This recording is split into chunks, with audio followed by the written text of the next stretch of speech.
Tópico: caráter plural e complexo do processo de socialização na escola. Dentro deste complexo e dialético processo de socialização que a escola cumpre nas sociedades contemporâneas, é necessário aprofundar a análise para compreender quais são os objetivos explícitos ou latentes do processo de socialização e mediante que mecanismos e procedimentos ocorrem. Estudaremos nesse trecho os objetivos de tal processo, abordando as formas e os modos de sua realização. Parece claro para todos os autores e correntes da sociologia da educação que o objetivo básico e prioritário da socialização dos alunos e alunas na escola é prepará-los para sua incorporação no mundo do trabalho, desde as correntes funcionalistas até a teoria da correspondência, passando pela teoria do capital humano, do enfoque credencialista ou das diferentes posições marxistas e estruturalistas. Todos, ainda que com importantes matizes diferenciais, concordam em admitir que, ao menos desde o surgimento das sociedades industriais, a função principal que a sociedade delega e encarrega à escola é a incorporação futura ao mundo do trabalho. Abre parênteses. Uma análise detalhada dessas posições pode ser vista em Fernandes Enguita, 1990. Fecha parênteses. As discrepâncias entre tais enfoques teóricos surgem quando se trata de definir o que significa a preparação para o mundo do trabalho. Como se realiza esse processo? Que consequências tem para promover a igualdade de oportunidades ou a mobilidade social? Ou para reproduzir e reafirmar as diferenças sociais de origem dos indivíduos e grupos. Como veremos ao longo deste capítulo, não é fácil definir o que significa, em termos de conhecimentos, disposições, habilidades e atitudes. Preparar os alunas, para sua incorporação não conflitante no mundo do trabalho, especialmente em sociedades pós-industriais, nas quais emergem diferentes postos de trabalho, autônomo ou assalariados, e nas quais o desenvolvimento econômico requer mudanças aceleradas nas características do mercado de trabalho. De qualquer forma, é importante indicar que a preparação para o mundo do trabalho requer o desenvolvimento nas novas gerações. Não só, nem principalmente de conhecimentos, ideias, habilidades e capacidades formais, mas também da formação de disposições, atitudes, interesses e pautas de comportamento.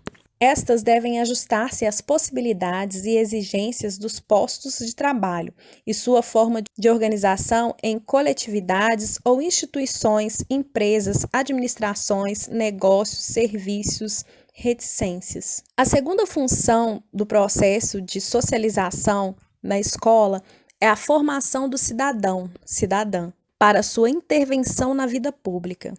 A escola deve prepará-los para que se incorporem à vida adulta e pública, de modo que se possa manter a dinâmica e o equilíbrio nas instituições, bem como as normas de convivência que compõem o tecido social da comunidade humana, como afirma Fernandes Enguita, 1990. Abre aspas. O Estado responde pela ordem social e a protege em última instância, e em sua forma democrática é um dos principais eixos do consenso coletivo, que permite a uma sociedade marcada por antagonismos de todo tipo não ser cenário permanente de conflitos. Fecha aspas. Página 34. Preparar para a vida pública nas sociedades formalmente democráticas na esfera política, governadas pela implacável e às vezes selvagem lei do mercado na esfera econômica, comporta necessariamente que a escola assuma as vivas contradições que marcam as sociedades contemporâneas desenvolvidas. O mundo da economia, governado pela lei da oferta e da procura e pela estrutura hierárquica das relações de trabalho, bem como pelas evidentes e escandalosas diferenças individuais e grupais, impõe exigências contraditórias aos processos de socialização na escola. O mundo da economia parece requerer, tanto na formação de ideias como no desenvolvimento de disposições e condutas, exigências diferentes às que demandam a esfera política numa sociedade formalmente democrática, na qual todos os indivíduos, por direito, são iguais perante a lei e as instituições. Acompanhando Fernandes em Gita, 1990, em sua excelente análise, a sociedade é mais ampla que o Estado. Na esfera política, efetivamente, todas as pessoas têm, em princípio, os mesmos direitos. Na esfera econômica, no entanto, a primazia não é dos direitos da pessoa, mas os da propriedade. Dessa forma, a escola encontra-se frente a demandas, inclusive contraditórias, no processo de socialização das futuras gerações. Deve provocar o desenvolvimento de conhecimentos, ideias, atitudes e pautas de comportamento que permitam sua incorporação eficaz no mundo civil, no âmbito da liberdade do consumo, da liberdade de escolha e participação política, da liberdade e responsabilidade na esfera da vida familiar. Características bem diferentes daquelas que requer sua incorporação submissa e disciplinada, para a maioria, no mundo do trabalho assalariado. É evidente que, dentre exigências tão díspares e contraditórias, descansa uma ideologia tão flexível, frouxa e eclética, que aceita e assume a dissociação e as inevitáveis respostas esquizofrênicas do indivíduo e dos grupos. Uma ideologia que não apela para a lógica da razão para sua legitimação, mas que se justifica exclusivamente com a força do que existe, a aceitação e a consolidação do status quo, da realidade que se impõe inexoravelmente. Nesse sentido, a socialização, a escola transmite e consolida, algumas vezes de forma explícita e em outras implicitamente, uma ideologia cujos valores são o individualismo, a competitividade e a falta de solidariedade, a igualdade formal de oportunidades e a desigualdade, abre aspas, natural, fecha aspas, de resultados em função de capacidades e esforços individuais. Assume-se a ideia de que a escola é igual para todos e de que, portanto, cada um chega onde suas capacidades e seu trabalho pessoal lhes permitem. Impõe-se a ideologia aparentemente contraditória do individualismo e do conformismo. Abre aspas, Goodman, 1989. Green, 1990. Fecha aspas. Abre aspas.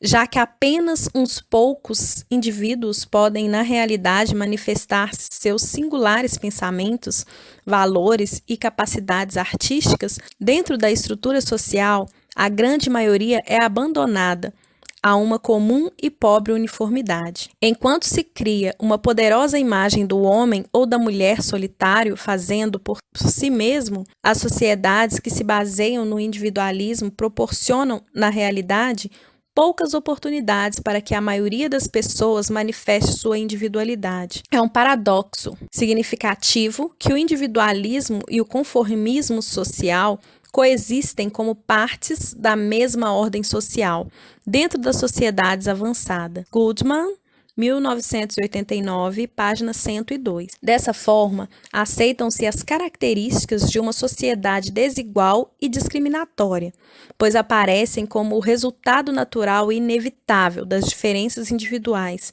evidenciadas em capacidades e esforços. A ênfase no individualismo, na promoção da autonomia individual, no respeito à liberdade de cada um para conseguir, mediante a concorrência com os demais, o máximo de suas possibilidades.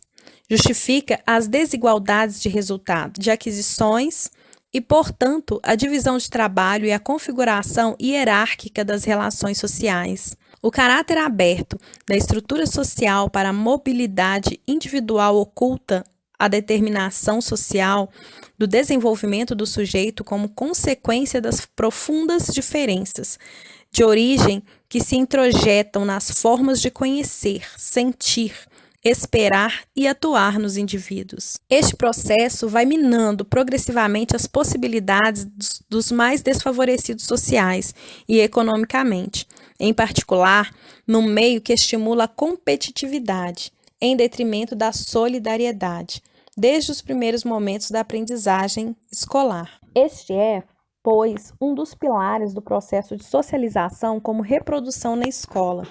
As pessoas chegam a aceitar como inevitáveis e, inclusive, convenientes as peculiaridades contraditórias da ordem existente, não restando senão a oportunidade de se adaptar e se preparar para ascender, mediante a participação competitiva, até o máximo de suas possibilidades na escala aberta para todos pela igualdade de oportunidades que a escola comum e obrigatória oferece. A instituição educativa socializa, preparando o cidadão, a cidadã, para aceitar como natural a arbitrariedade cultural, que impõe como formação social contingente e histórica. Bourdieu e Passeron, 1977. Assim, a escola legitima a ordem existente e se converte em válvulas de escape das contradições e desajustes sociais. Como veremos a seguir, este processo de reprodução da arbitrariedade cultural implícita na ideologia dominante nem é linear, nem automático, nem isento de contradições e resistências, como mostraram o trabalho de Eppel e Giraud, entre outros. Como a escola realiza este complexo processo de socialização?